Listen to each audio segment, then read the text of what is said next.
A fresh beginning. Bill Gates' is a new home and amp. Lifestyle reset. In 2025, Bill Gates isn't chasing more. He's refining what matters. After decades defined by Microsoft boardrooms, global speaking circuits, and the high-pressure rhythm of running one of the most powerful foundations on Earth, Gates has taken a quieter turn, and it starts with a new home. This isn't a mansion in the traditional sense.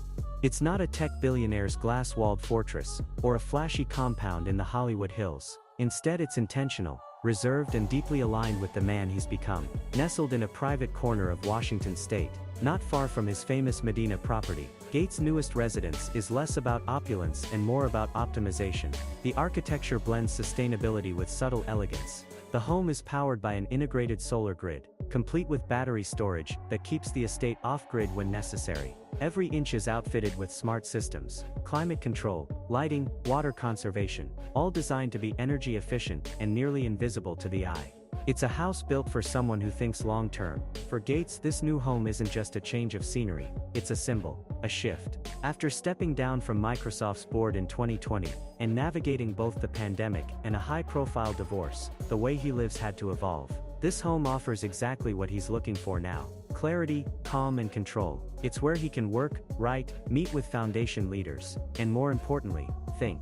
He's always been a man of routine. Decades ago it was 16-hour coding sprints and Diet Coke-fueled product launches. Now his mornings begin with walks around the property, often listening to audiobooks about global health, artificial intelligence, or climate policy. He still favors his signature sweater over collared shirt look, still keeps a legal pad at arm's reach, but the pace has slowed, not in ambition, but in urgency. And yet, this new chapter isn't isolation, it's reconnection. Gates designed the space not just for himself, but for family visits. There's a greenhouse where he experiments with high-efficiency crops, a library with first editions of his favorite science books, and quiet rooms where his grandchildren can play or nap. The house isn't about scale, it's about purpose. Even the location says something. By staying in the Pacific Northwest, Gates stays grounded. It's where Microsoft was built, where the Bill and Melinda Gates Foundation has roots, where he's most at ease. And while he could live anywhere, he's chosen to remain close to the world he helped shape. From this base of operations, Gates continues to manage one of the largest private philanthropic efforts in history. Zoom calls with global leaders happen in modest rooms, lined with shelves of books and art made by his kids. Instead of tech awards, the walls display photos from malaria clinics in sub-Saharan Africa, or meetings with rural educators in South Asia. It's a home designed for a man who spent much of his life working towards something bigger than himself, and now wants that mission reflected in how he lives every day. It's simple, by billionaire standards, but it's deliberate. Every square foot, every feature, every habit now reflects a man who's not trying to prove anything. He's just trying to do it right. But behind the closed doors of this serene new chapter, something else is quietly unfolding: family. In the next chapter, we step inside the moments Bill Gates now values most: grandchildren, deeper bonds, and how family is reshaping what legacy means. Family first, grandkids. Jennifer Gates and the new inner circle. For most of his public life, Bill Gates was synonymous with innovation, software and spreadsheets. He was a CEO, a builder, a global problem solver. But in 2025, another role has taken center stage, one far quieter, more personal, and more deeply human. Bill Gates is now, above all else, a grandfather. And by all accounts, he's embracing it with a kind of joy and intention that not even billion-dollar ventures ever quite seem to draw out of him. He lights up when asked about the grandkids. That signature half-smile, somewhere between modesty and amusement, returns more quickly now. Jennifer Gates, his eldest daughter, gave birth to her first child in 2023. And since then, family gatherings have felt different, slower, warmer, less centered around the foundation's next grant, or the latest global report, and more around first steps, birthday balloons, and early morning giggles in the living room of his new, quieter home. Jennifer, now married and continuing her own work in equine medicine and public health advocacy, remains close to her father, both geographically and emotionally. Though she's forging her own identity, her roots in philanthropy clearly echo her parents'. And in this phase of their lives, Bill and Jennifer's bond has taken on a new dimension, not just father-daughter, but collaborators in how their family navigates privilege, purpose and impact. Melinda French Gates remains a deeply involved parent and co-parent, even after their high-profile divorce in 2021. Both she and Bill have made it a point to preserve the integrity of the family unit, especially for their 3 children. Despite the media frenzy, their co-parenting approach has been by all accounts thoughtful and graceful. Family dinners still happen. Major holidays are often shared, and when a grandchild is involved, boundaries soften. Because now it's about showing up, not as former spouses, not as global philanthropists, but as grandparents. Phoebe and Rory, Bill's younger children, are stepping more into the public eye in their own way. Phoebe, the youngest, is exploring fashion and social justice advocacy. Rory, the middle child, has stayed somewhat more private but is known to be deeply interested in global development and law. Though none of the Gates children are expected to inherit the family fortune outright, thanks to their parents' long-standing pledge to give the majority away, they've grown up steeped in values around responsibility, curiosity, and public service. Family life in 2025 isn't extravagant, but it is rich. Gates has spoken about how reading with his children, when they were young, was one of the most important rituals in his life, and now he gets to do it again, this time with little ones on his lap, turning pages of science books and picture books alike. The dining room table isn't set for a board meeting, it's set for spaghetti night. The conversation isn't about net zero goals, it's about preschool applications. These moments don't make headlines, but they're the ones Gates seems to savor the most. Because after decades of shaping systems and saving lives across continents, the moments that now move him are much closer to home. And it's not just about love, it's about legacy. Gates is deeply aware that what his grandchildren inherit from him won't be financial, it will be values, habits.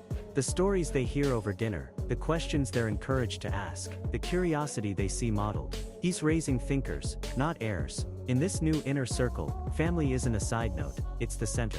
And from that center, Bill Gates draws fresh energy for his work, for his vision, and for the next phase of his impact. Up next, we shift from the personal back to the global, because while Gates may now move more slowly, his mission to reshape the world's health and climate future has never moved faster. Reigniting global missions, health equity, climate action and pandemic lessons. While Bill Gates' personal life in 2025 has softened into something more intimate and reflective, his public mission has only intensified. From his new quieter home base, he continues to operate one of the most impactful philanthropic engines in human history. The Bill and Melinda Gates Foundation, now with an endowment that eclipses $70 billion, is entering what many insiders are calling its most ambitious phase yet. With the scars of the COVID-19 pandemic still fresh, and the climate crisis accelerating, Gates is laser-focused on two goals: making health equity a reality, and driving urgent science-backed action on climate change. The pandemic changed everything, not just for public health systems around the world, but for Gates personally. He was among the first public figures to warn about global vulnerability to novel viruses, as far back as 2015. When COVID-19 hit, his foundation moved billions to help fund vaccine distribution, scale testing, and support low-income nations whose health systems were already stretched thin. But 2025 is no longer about response, it's about readiness. Under Gates's direction, the foundation is expanding its support for global early warning systems, data-driven networks that can detect viral threats before they spiral into global outbreaks. These systems are powered by artificial intelligence and satellite surveillance, and rely heavily on global cooperation. Think of it as an immune system for humanity. One designed to catch danger while it's still a spark, not a wildfire. At the same time, his mission for health equity has deepened. Malaria remains one of Gates's top concerns. In sub-Saharan Africa, his foundation is funding gene editing solutions to limit mosquito populations, as well as long-lasting vaccines now in final stage trials. For diseases like tuberculosis and polio, both largely preventable but devastating in underserved regions, the Gates Foundation is doubling down on infrastructure, new labs, regional distribution centers, mobile clinics. But it isn't only viruses and vaccines. Bill Gates sees health holistically: clean water, nutrition, sanitation, maternal health. These are all part of the same system. In 2025, the foundation's investments reflect that. Smallholder farmers are receiving climate-resilient seeds, remote villages are being connected with telemedicine tools, and Gates continues to advocate for equitable access to medical tools that wealthier nations often hoard in crises. Still, perhaps the most notable evolution in Gates's mission is his pivot toward the climate crisis. He's no longer just funding research, he's directly investing in solutions. His energy venture, Breakthrough Energy, has scaled up significantly. It's backing next-generation nuclear power, low-cost solar, sustainable cement and carbon capture technologies that are no longer theoretical. they're being deployed. Gates is also building coalitions. In 2025, he's facilitating agreements between private sector innovators, policymakers and international aid organizations to fast-track climate tech adoption in developing nations. He's adamant, climate justice and health justice are the same fight. Without reliable food systems, clean air, and stable temperatures, there is no foundation for public health. And while critics argue that billionaires shouldn't hold this much sway over global infrastructure, Gates maintains that his role is one of catalyst, not controller. He's not trying to replace governments or institutions. He's trying to support them where others won't or can't. From polio in Pakistan, to heat-resistant crops in Kenya, from vaccine tech in India, to clean energy in Europe, Gates's reach is staggering. But the mission remains grounded in one core belief, that every life everywhere has equal value. And that belief, after all these years, is still what gets him up in the morning. But the tools he's using to change the world, they're evolving fast. In the next chapter we explore how Gates is betting on a new generation of technology to fuel the next great leap in human development. From AI to quantum computing, he's not done building, he's just building differently. Chapter 4, Tech Legacy 2.0, AI, Clean Innovation and AMP. The next billions. Bill Gates may have stepped away from Microsoft years ago, but in 2025, he remains deeply rooted in the future of technology. Except now, instead of writing code or leading product launches, he's acting as a kind of elder statesman for innovation, funding ideas, mentoring scientists, and advocating for responsible tech on a global scale. This is Gates's Tech Legacy 2.0, not about personal gain, but about empowering breakthroughs that could benefit billions. Artificial intelligence is at the heart of it. Gates has long been fascinated by the promise and peril of AI. In 2025, that fascination has turned into targeted investment and cautious optimism. Through the Gates Foundation and his own ventures, he's supporting efforts to use AI not for entertainment or consumer convenience, but for global health and education. Imagine an AI that can diagnose diseases in rural villages with no doctors, or one that can tutor children in their native language, tailored to their exact learning pace. These are not theoretical dreams, they're prototypes being tested in real communities. Gates has also been an early supporter of AI safety research. He's voiced concerns about unchecked development, emphasizing that while AI has immense potential, it must be guided by human values. In closed-door meetings with AI leaders and open forums alike, he's called for regulatory frameworks that prioritize transparency, ethical guardrails, and equitable access. For Gates, AI isn't just a new tool, it's a new responsibility. But the tech bets don't end with code. Gates is equally committed to hardware solutions, especially those that address climate change. His clean tech investment firm, Breakthrough Energy, has scaled rapidly. From zero-carbon cement to advanced nuclear reactors, Gates is backing some of the most ambitious engineering efforts of our time. These aren't moonshots.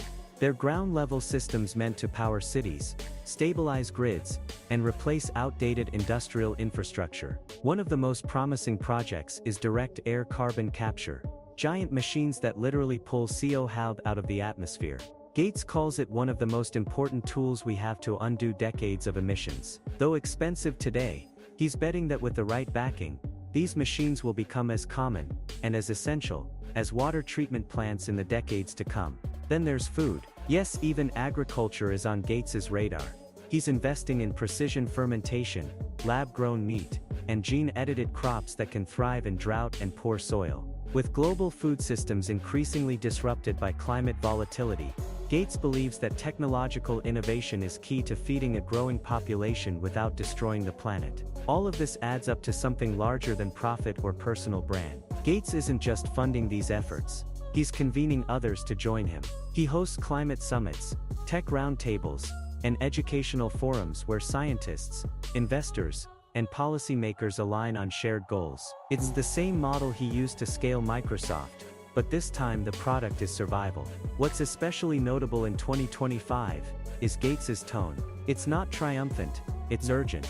He knows the clock is ticking. He talks less about disruption, and more about stabilization, about finding equilibrium between growth and sustainability, between invention and restraint. So while Gates may no longer be the face of personal computing, he's arguably more relevant to the future of technology than ever. He's not just asking what's next, he's trying to ensure that whatever comes next works for everyone. Still no vision, no matter how noble, is immune to criticism. In the next chapter we explore how Gates has weathered public scrutiny, navigated personal setbacks, and reshaped his narrative in a world that both reveres and resents power. Chapter 5. Weathering the Storm, Public Scrutiny, Philanthropic Power and AMP, Reinvention for Decades. Bill Gates was one of the most respected figures in tech, praised not just for his role in founding Microsoft, but for what came after. A life seemingly devoted to solving the world's most pressing problems. But in recent years, that image has been complicated. In 2025, Gates remains a towering global figure, but one who's learned that influence comes with a cost. Admiration and scrutiny now travel in equal measure. Some of the storm began with personal matters. His 2021 divorce from Melinda French Gates, after 27 years of marriage, sent shockwaves through media outlets worldwide. While the separation was described as amicable and dignified, it was also deeply public. Speculation swirled about finances, about trust, about the future of their foundation. And though both Bill and Melinda remained committed to co-chairing the organization, the period marked a turning point in how the public viewed Gates. He wasn't just the all-knowing global philanthropist anymore. He was again human. Then came the conspiracy theories. During the height of the COVID-19 pandemic, Gates became the subject of outlandish claims, linking him to vaccine microchips, population control agendas, and shadowy global networks. These accusations had no basis in reality, but their spread was relentless. For the first time in his public life, Gates found himself not just ignored by fringe critics, but actively vilified by millions of people online.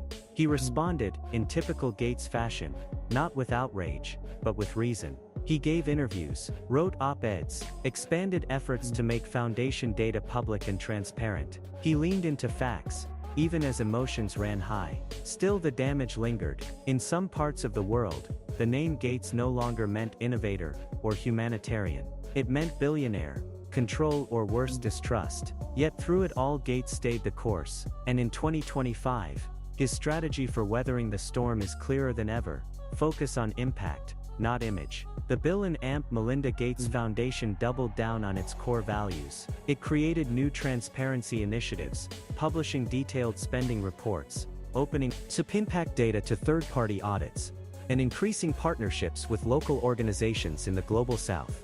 Instead of acting as a central command, the foundation began to operate more like a network, empowering others to lead. Bill himself scaled back his media appearances. He made fewer speeches, gave fewer interviews. Not out of retreat, but recalibration. He wanted the work to speak louder than the man. Instead of defending his reputation, he began rewriting the terms of his public role. He also turned to reinvention, personally and professionally. In 2023, he quietly started a writing project, a reflection on ethics, innovation, and how power should be used in an age of climate and technological disruption. It's not a memoir. It's more of a blueprint.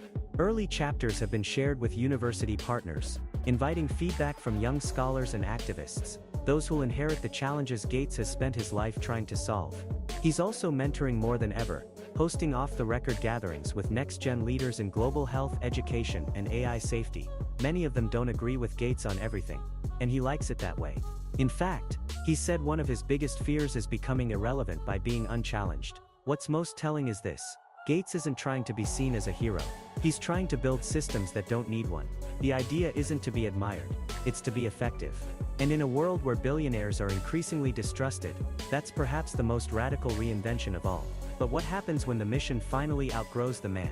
In our final chapter, we look ahead at Bill Gates' evolving legacy, his long view of the future, and what comes after the world's most influential life begins to step into the background. Chapter 6. Legacy in Motion. What's next for Bill Gates? The world he's shaping at nearly 70 years old, Bill Gates has stepped out of the trenches of daily business and into something more profound: legacy work. But this isn't a final chapter, it's a transition into something even more ambitious. In 2025, Gates isn't slowing down. He's simply shifting focus from what he can build to what the world can sustain without him. It's no longer about leading every effort, it's about seeding systems that will outlast him. You can see this shift in how he spends his days. Gates no longer rushes from conference to conference or dominates headlines with major philanthropic speeches. Instead, he moves quietly between behind-the-scenes strategy meetings, field reports from Africa or India, and lengthy research sessions in his study, reading, thinking, asking questions.